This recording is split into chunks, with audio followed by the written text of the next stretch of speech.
Psychic Holistic Spotlight. I'm your host, Josie Way, and tonight with me are two co-hosts, Kathy Medeiros and Karen Phillips. They're part of the crew.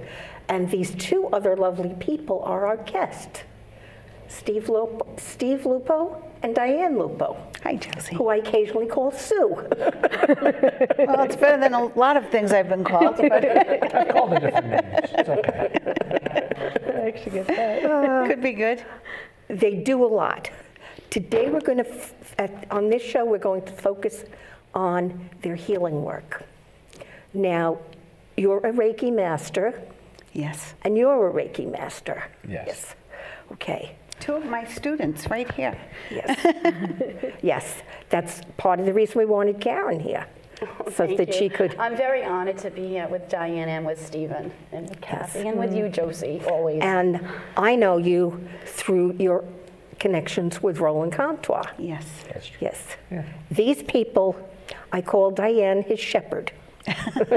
Roland nice. Shepherd. These people do a lot of helping set up the different shows and groups that Roland is involved with, you know, throughout the year. Yes, his Living Beyond Loss Expo. He does a lot of work for people, especially people who are grieving. Yes. Yes. Yes. And you keep turning out new healers. How did this get started? Which one of you wants to take turn? Okay, ladies first. The healing part, like when did it all begin for me? Yes. Well, it began, I was always the confidant in school growing up. I was always the kind of mother of the class. So I always felt comfortable in the position of keeping secrets and giving counsel for some reason. Not that I knew anything more than anyone else, but I always tried to be fair and open. I always felt energy, and I always felt my grandmother around me, who passed before I was born. As I got older, I was a singer and entertainer for many years. I traveled on the road with my own band, and we traveled around the world, actually. And I always felt a connection to people. I could feel what people were feeling across a room, and so I was empathic. I didn't understand it at the time. As I got older, sometimes that was detrimental because I wasn't handling it right, or it was affecting me in some ways. Fast forward that to my later years, as my son was growing up, I was working at a radio station, and WALE in Providence, and I was doing a kind of a Howard Sternish type show, a little off color, 3-hour live show with a friend of mine, Jojo Gator, and he didn't believe in any of this energy or mediumship or any of this. And I asked if I could interview Roland Comtois because I noticed one of his books at Barnes & Noble. So I called up Roland and asked him to come on the show, and I told him we had 10 minutes to interview. And that 10-minute interview turned into about an hour on the radio show. And by the end of that hour, my friend, Jojo Gator, was crying his eyes out because Roland had channeled his father. And people were calling in from all over the state who knew Joe, who knew his father, and they couldn't believe the story they were hearing. Yeah. And from that, Roland and I kind of formed a bond, a relationship, professional relationship of, I was his kind of, not confidant, but he would bounce ideas off me and run some things by me. He had a lot of ambition to do radio and TV. So we came to our recording studio at the time in Chepachet, and he met Steve, and we began a radio show together. Our first night, he told me I was auditioning. 3 years later, I was still auditioning for the spot. And all during that time, he kept telling me I was a healer and that I should be doing healing work. And I didn't buy into it. I loved interviewing healers. I respected healers. I loved being around the energy, but I didn't understand it until I took my first Reiki 1 class with Jackie Eaton in Cumberland, Rhode Island, and then it hit me like a ton of bricks. It all made sense.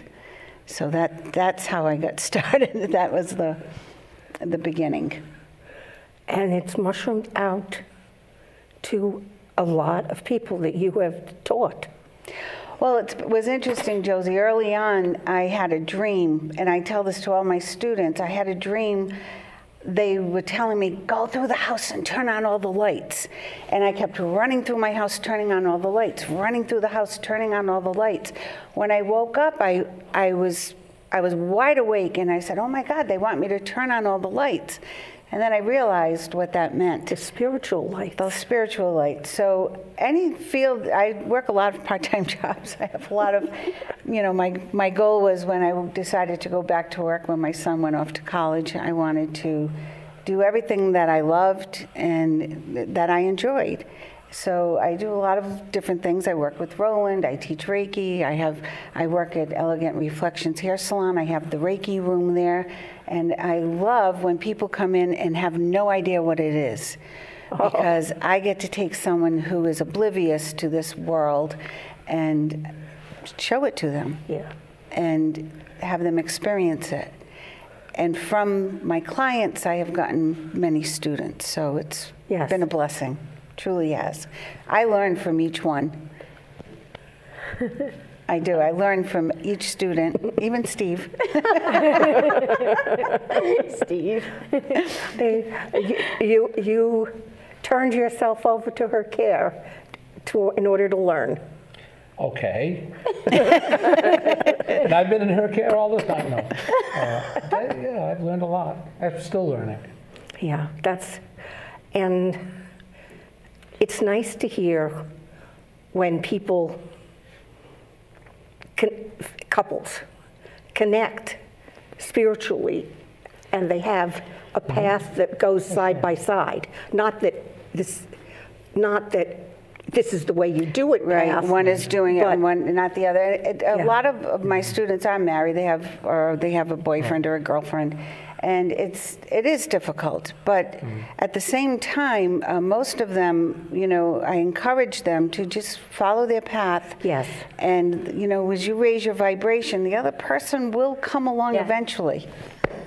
They get there. I've used that. Right? Yes, with my marriage. And they don't need to be a Reiki practitioner or any practitioner, but just open to the idea that there's more. Yeah, ascending, constantly nourishing one another, to grow, to continue to grow as an individual. And we will connect. But it's okay to be your best friend, your own best friend, grow. Well, I know support that. I know of one personal case. I won't mention names or anything, but they went to a 12-step program, and eventually they recommend in those programs that as you heal, they will heal. And one person took 6 years to start becoming spiritual. Well, that's true for in every instance, isn't it? When we find a fault with someone, it's usually a reflection of something in ourselves. So if we, instead of attacking that person, which is human nature, we will, oh, that person is so awful or whatever, to rise above it. And that will in turn eventually, hopefully. Well, we've been trained to believe when you're little in this society that we can help other people help other people get well, whereas truly we help other people help themselves to get well. That's what I love about Reiki, right? Yes, that's what it's all about. That's the beautiful part of it. It's not that we're the healers and we're healing. No. We're not. We're just the conduit of the beautiful energy. Vessel to give hope, to be that, And allow them to come to their own realizations and their own relationship with the energy. And it's beautiful to see it unfold. Especially in people who don't, I'm at a hair salon. They came in to get their roots done, and I'm like, try some Reiki, you have a headache? Let's give it a try. And then I see them a few weeks later or a month later, and they look so different. Yeah. And they tell me about the changes they've made in their lives, and they tell me about the toxic relationships that have changed because they changed how they approach that person or how they handle the situation. So it's so rewarding. It's the most rewarding work I've ever done. Yeah. Really is. You know, a lot of times I find, especially the ones that know nothing about Reiki or never even tried it Reiki, so you have that empty slab though, like you said.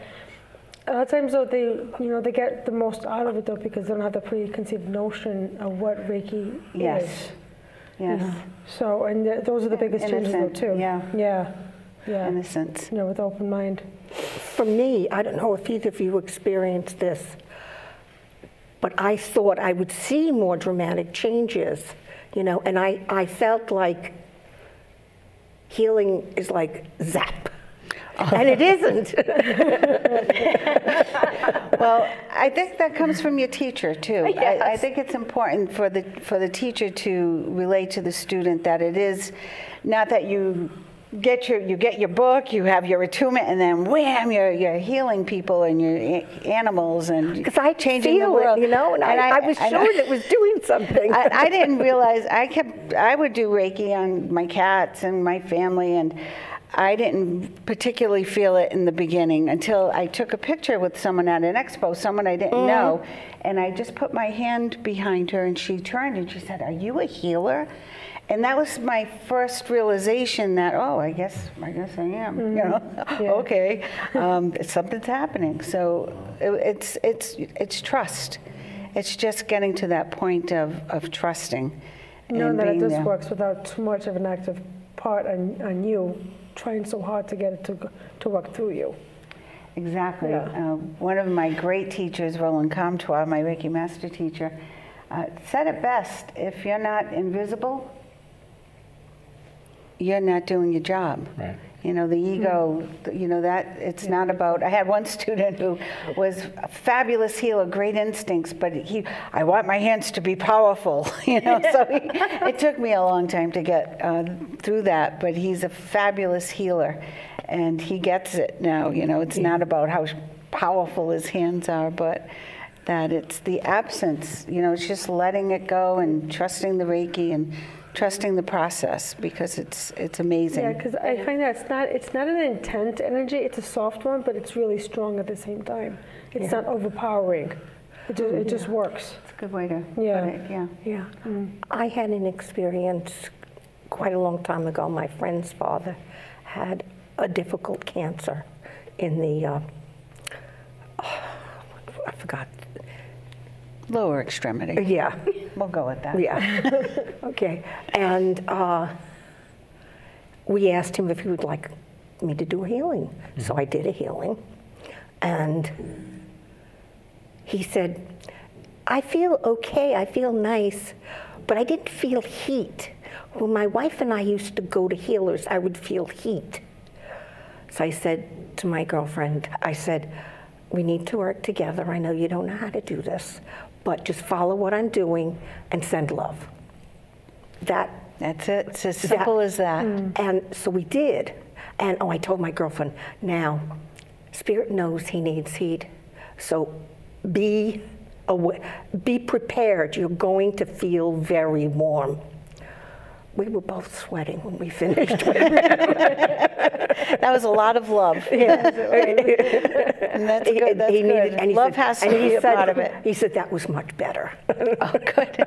Although I have a friend who, we call her Ice Pack, and every now and then if the muscles are aching, I call my friend Ice Pack for a Reiki session because her hands are like magnificent ice packs on her body. So I think it's different for everyone. Yeah. Yeah. As long as there's love, right? Yeah, it's all about intention. Yeah. No I.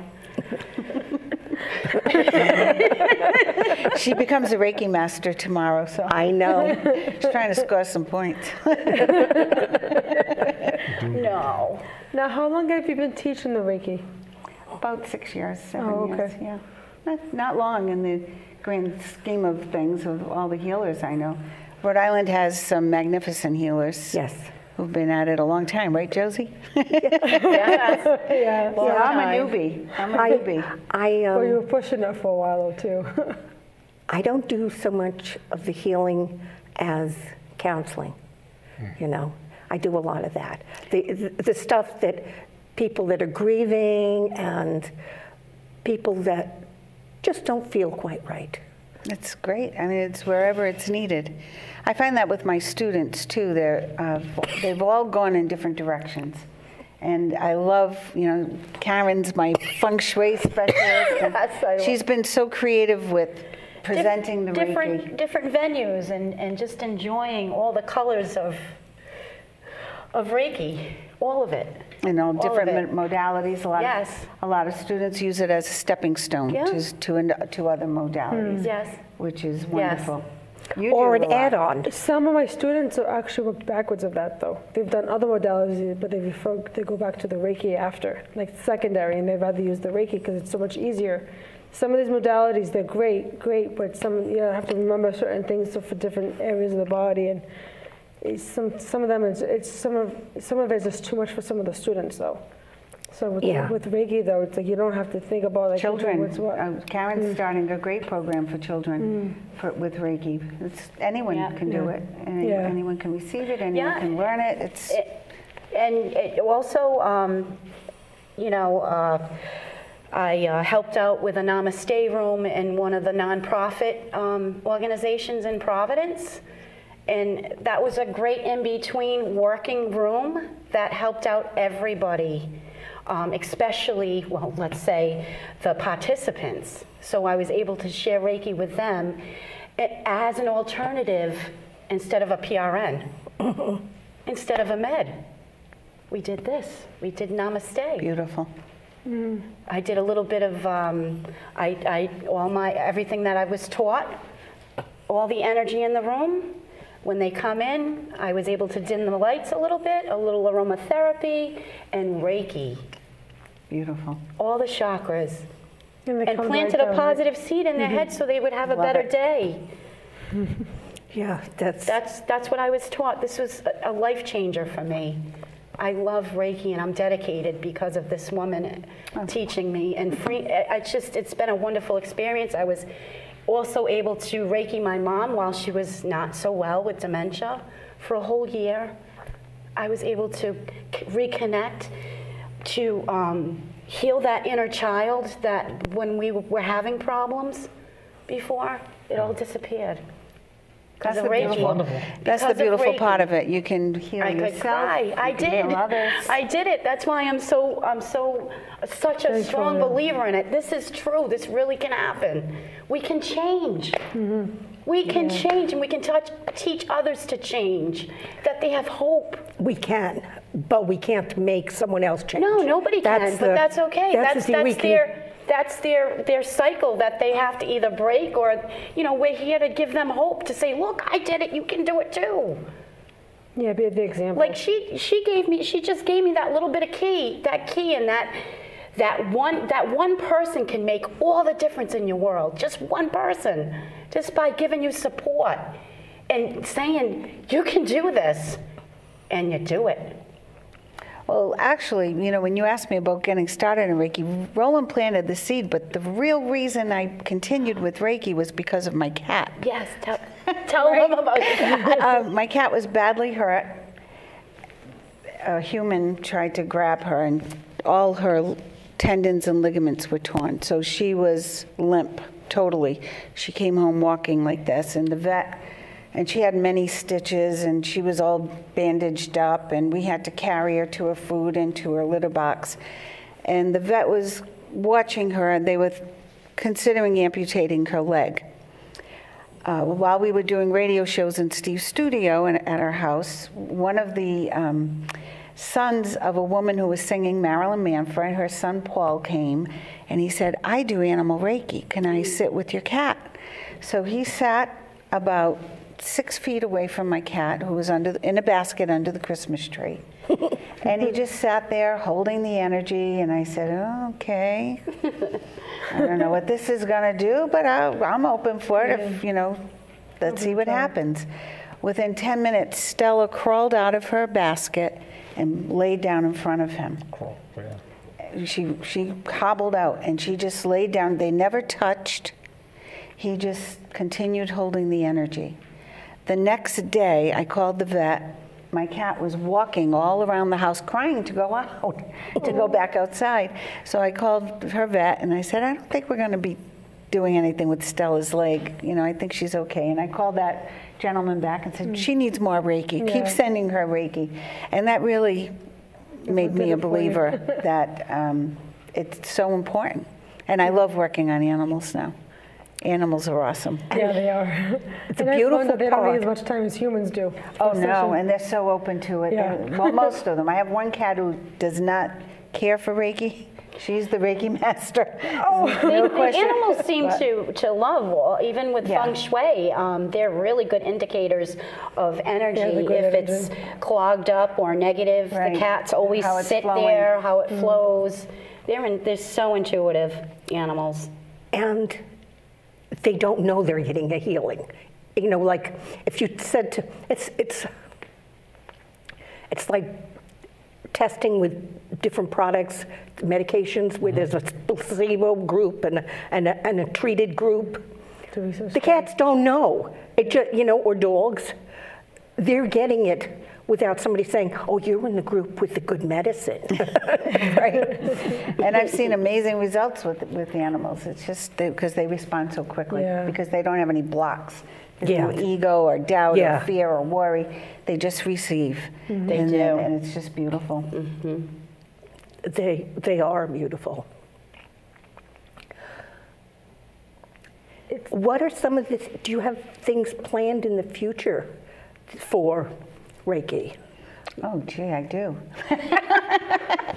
We're doing, actually, speaking of animals, we're doing a Serenity and Psychic Fair at Elegant Reflections, March 31st. And that will be This from 1 won't to be 5. on the air by then, but that's for the maybe it will get out in the ethers. It could Sure, get out to the ethers sure. for the RISPCA. And just more classes. I do vision boarding. I incorporate that because that is another way to get people who aren't really sure about energy work, and they come to a party, and I get them to focus maybe a little bit by meditating. I love to teach meditation. And Breathing class. breathing and breathing. I do So a little bit of important. breathing in everything that I do, but I do also teach a separate breathing class. I took it. It was very good.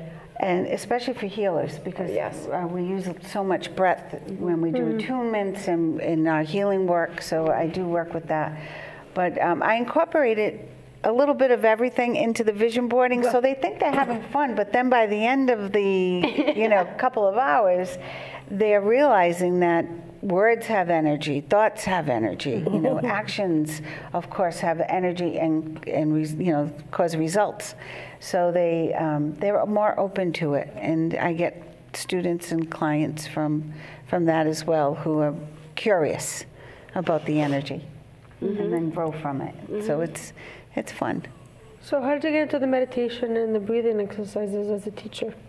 Well, breathing, I began singing actually, and I would think I was 3 when I started piano lessons, and I was singing by the time I was 5, so I was in every school play going. I began singing in nightclubs at 14. Oh, it was different then, though. 14, I'm right about my age. I had 2 older sisters, so Always it was had easy an to ID. cop a driver's license. Me too. The truth comes out.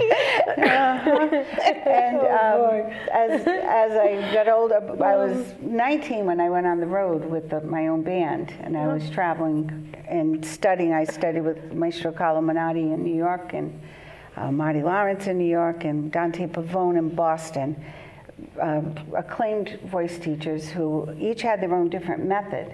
I also studied with Anna Maria Saratelli in Rhode Island. She was actually my first one, but she wasn't more about the breathing. You learned how to breathe because I was studying opera with her. You had no choice. But the breathing techniques differed with each teacher.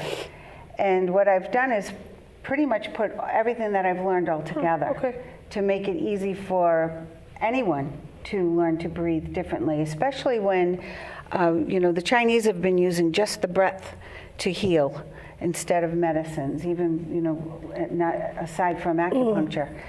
So the breath can heal many things, and you can use it to pep yourself up, clear your head, calm down, all sorts of amazing things. So I've actually got myself out of an anxiety attack by using breathing, so I know it works.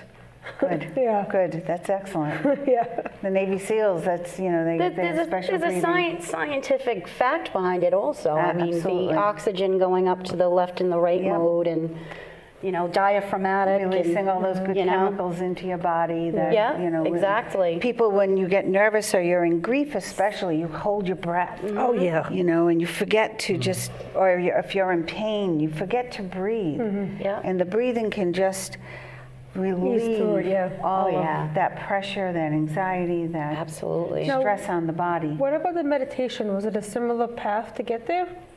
Well, I started reading books by Thich Nhat Hanh, a Buddhist monk teacher, and I loved his simplicity, because I just, you know, there's so many philosophers and so many healers, and you know, I found that some people get afraid of just like meditation, they believe they have to be in the position and they can't get their legs to cross, and they can't do yoga, so they don't think they can meditate.